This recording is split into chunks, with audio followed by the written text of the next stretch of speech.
Hai, okey. Ada orang tanya saya, kalau SSD penuh, kita punya laptop akan lag ataupun tersekat-sekat.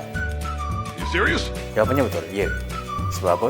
Apabila SSD kita dah penuh, jadi sistem operasi ataupun data-data dah tak boleh nak muat lagi. Dia tak boleh nak simpan lebih banyak data ataupun operasi itu, dia akan tersekat-sekat. Jadi seeloknya, kalau kita dah nampak kita punya SSD dah penuh, kita kena buang data-data yang tak sepatutnya. Kita kena buat disk clean up, disk defrag, ataupun kita backup data-data penting kita ke storage yang lagi besar.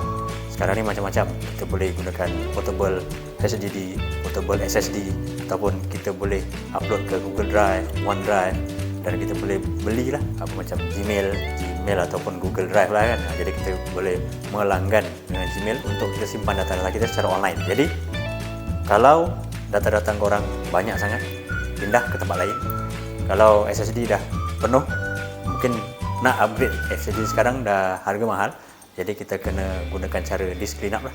Buang data-data tak perlu ataupun backup data ke tempat lain. Okey, kalau ada permasalahan tentang laptop, PC, printer, boleh datang jumpa kami di .net Karisma Komputer Paya Raja. Jumpa saya Faizal dan juga partner saya Sim. Itu saja. Terima kasih.